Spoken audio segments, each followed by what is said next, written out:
پیارے دوستو، حضرت عیسیٰ علیہ السلام بنی اسرائیل میں مابعوث ہونے والے آخری نبی تھے۔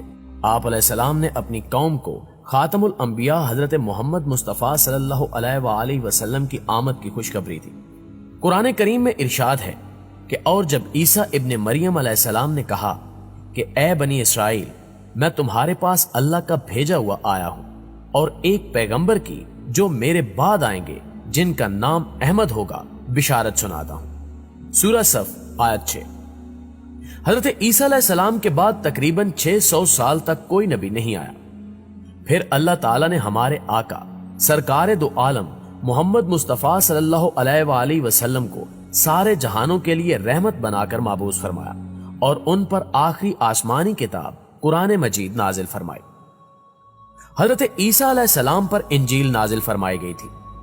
ارشاد باری تعالیٰ ہے، اور ہم نے ان پیغمبروں کے بعد عیسیٰ ابن مریم کو اپنے سے پہلی کتاب یعنی تورات کی تصدیق کرنے والا بنا کر بھیجا، اور ہم نے انجیل عطا کی جس میں ہدایت اور نور تھا۔ سورہ المائدہ 46۔ ابن جریر نے تحریر کیا کہ حضرت عیسیٰ علیہ السلام پر جب انجیل نازل ہوئی تو آپ علیہ السلام کی عمر مبارک 30 سال تھی، اور نبوت کے 3 سال بعد یعنی 33 برس کی عمر میں اللہ تعالیٰ نے آپ علیہ السلام کو آسمان پر اٹھا لیا۔ دوستو، قرآن کریم کی 13 سورتوں میں مختلف ناموں سے حضرت عیسیٰ علیہ السلام کا تذکرہ موجود ہے۔ 26 مقامات پر عیسیٰ، 23 مقامات پر ابن مریم، 11 جگہوں پر مسیح اور 1 مقام پر عبداللہ کہا گیا ہے۔ قرآن کریم کی 19ویں سورہ مریم حضرت عیسیٰ علیہ السلام کی والدہ محترمہ کے نام پر ہے، جس میں حضرت مریم بنت عمران اور حضرت عیسیٰ علیہ السلام کا قصہ تفصیل کے ساتھ موجود ہے۔ اس کے علاوہ قرآن کریم کی 3 سورہ آل عمران حضرت مریم علیہ السلام کے والد ماجد کے نام سے منسوب ہے، جس میں حضرت مریم کی پیدائش کا واقعہ بیان کیا گیا ہے۔ قرآن کریم کی 5ویں سورہ المائدہ میں اس کھانے کا ذکر ہے جس کی فرمائش حضرت عیسیٰ علیہ السلام کے حواریوں نے کی تھی۔ حضرت عیسیٰ علیہ السلام نے بارگاہ خداوندی میں دعا کی، جس پر آسمان سے مائدہ یعنی کھانے کے خوان کا نزول ہوا۔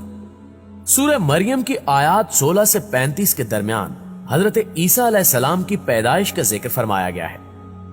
حضرت مریم بیت المقدس سے متصل حجرے میں قیام پذیر تھی۔ ایک دن وہ مسجد کے مشرقی کونے میں عبادت یا کسی اور مقصد سے تشریف لے گئی اور پردہ کر لیا۔ امام قرطبی رحمت اللہ علیہ فرماتے ہیں کہ وہ حسب عادت یکسوئی کے ساتھ عبادت الہی میں مشغول ہونے کے لیے حجرے کی مشرقی جانب کسی گوشے میں تشریف لے گئی۔ حضرت ابن عباس رضی اللہ تعالی عنہ سے منقول ہے کہ نصارہ نے جو مشرق کی جانب اپنا قبلہ بنایا اور اس جانب کی بڑی تعظیم کرتے ہیں، اس کی یہی وجہ ہے۔ حضرت مریم علیہ السلام اس گوشے میں تنہا تھی کہ اچانک حضرت جبریل امین انسانی شکل میں تشریف لائے۔ حضرت مریم نے ایک اجنبی شخص کو یوں اپنے قریب دیکھا تو وہ گھبرا گئی اور کہنے لگی کہ میں تجھ سے رحمان کی پناہ مانگتی ہوں، اگر تو اللہ سے ڈرتا ہے تو یہاں سے چلا جا۔ حضرت جبریل نے فرمایا کہ تم مجھ سے ڈرو نہیں، میں تو پروردگار کا بھیجا ہوا فرشتہ ہوں اور تمہیں ایک پاکیزہ بیٹا دینے کی خوشخبری لے کر آیا ہوں۔ حضرت مریم نہایت حیران اور پریشان ہوئی اور تعجب سے فرمایا کہ بھلا میرے ہاں بچہ کیسے ہو سکتا ہے؟ مجھے تو کسی انسان نے ہاتھ تک نہیں لگایا اور نہ ہی میں بدکار ہوں۔ حضرت جبریل علیہ السلام نے فرمایا، ہاں بات تو یہی ہے، لیکن اللہ تعالیٰ فرماتا ہے کہ یہ میرے لیے بہت آسان ہے اور ہم اسے اپنی قدرت تخلیق کے لیے نشانی بنانا چاہتے ہیں۔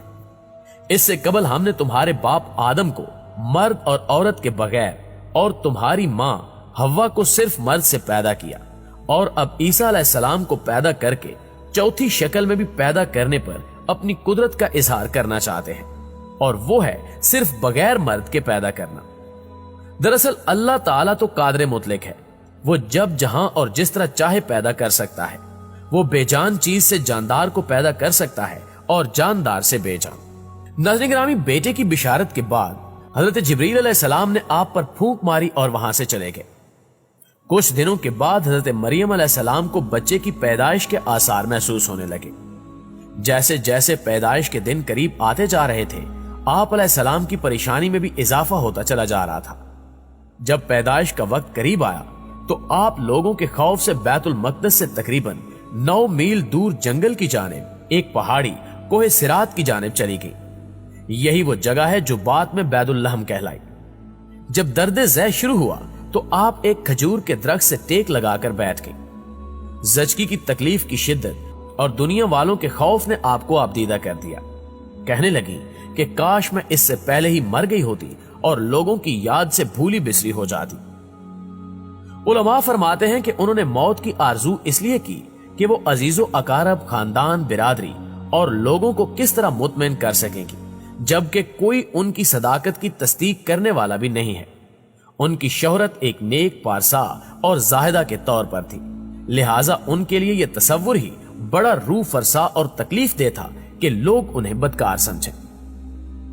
प्यारे दोस्तों, अभी हजरत मरियम अनजाने अंदेशों और वसवसों में घिरी हुई थी कि हजरत जिब्रील अलैहिस्सलाम ने वादी के नीचे से आवाज दी कि ए मरियम, परेशान ना हो, तुम्हारे परवरदिगार ने तुम्हारे कदमों तले एक चश्मा जारी कर दिया है, और जरा इस खजूर के दरख्त को हिलाओ, देखो ये तुम्हारे सामने तरो ताजा खजूरें गिरा देगा। अब तुम इत्मीनान के साथ ये ताजा खजूरें खाओ, चश्मे का पानी पियो और बच्चे को देखकर अपनी आंखें ठंडी करो। और अगर तुम्हें कोई इंसान नजर आ जाए तो इशारे से कह देना कि मैंने रोजा रखा हुआ है, मैं आज किसी शख्स से बात नहीं कर सकती। उस वक्त की शरीयत में रोजे में खाने पीने के साथ बोलना भी मना था। हजरत जिब्रील अलैहिस्सलाम के इस पैगाम से हजरत मरियम को इत्मीनान और तसल्ली हो गई कि अब मेरा रब मुझे बदनामी और रुसवाई से बचा लेगा। हजरत इब्ने अब्बास रज़ियल्लाहु ताला अन्हु से मरवी है कि विलादत के 40 रोज बाद जब तहारत हो चुकी तो हजरत मरियम अलैहिस्सलाम अपने घर वालों के पास वापस आई। लोग नौमौलूद बच्चे को गोद में देखकर हैरान रह गए और बदगुमान होकर बोले, ए मरियम, ये तो तूने बड़े गुनाह का काम किया। ना तो तेरा बाप बुरा आदमी था और ना तेरी मां बदकार थी। हजरत मरियम ने जिब्रील अमीन की हिदायत के मुताबिक बच्चे की तरफ इशारा कर दिया।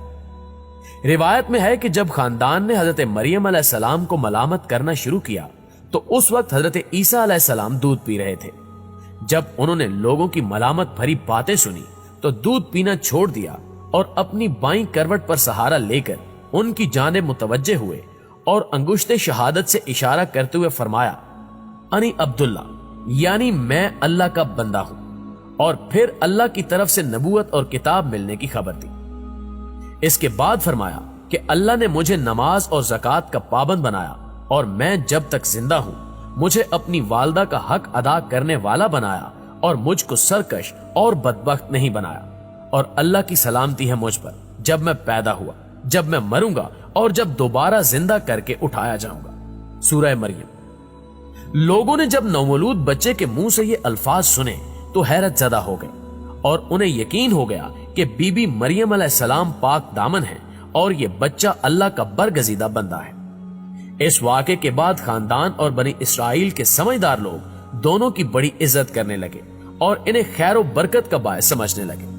नाज़रीन ग्रामी, अगर हजरत ईसा अलैहिस्सलाम की पैदाइश के मकाम के बारे में बात की जाए तो जूदिया के पहाड़ों में वाक़े बैतुल लहम फलस्तीन का एक बहुत बड़ा गांव है जो सतह समंदर से 800 मीटर की बुलंदी पर वाक़े है।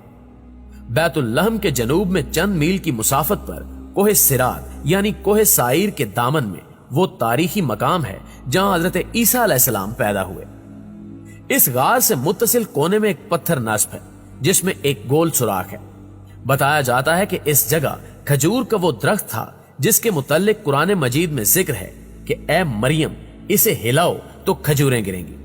हजरत इब्ने अब्बास से मरवी है कि हजरत ईसा इब्ने मरियम गोद में बातचीत के बाद कलाम करने से रुक गए थे। फिर जब लड़कपन को छूने लगे तो अल्लाह ताला ने उनकी जुबान पर हिकमत और दानाई की बातें जारी कर दी। जब आप अलैहिस्सलाम 7 साल के हुए तो हजरत मरियम अलैहिस्सलाम ने आप अलैहिस्सलाम को मुअल्लिम के पास दरसगाह में भेजने शुरू कर दिया। हजरत ईसा अलैहिस्सलाम बचपन ही में अल्लाह की तरफ से इल्हाम करदा अजायबात का नजारा करते थे। ये बात यहूदियों में फैल गई तो उन्होंने आप अलैहिस्सलाम के खिलाफ मंसूबे बनाने शुरू कर दिए। हालांकि आप अलैहिस्सलाम के खानदान के लोग आप अलैहिस्सलाम की और हजरत मरियम अलैहिस्सलाम की बहुत इज्जत करते थे। यहूद ने आप और आपकी वालदा के मुतल्लिक तरह तरह के एतराजात शुरू कर दिए। ये वो वक्त था कि जब हजरत ज़िक्रिया अलैहिस्सलाम बनी इसराइल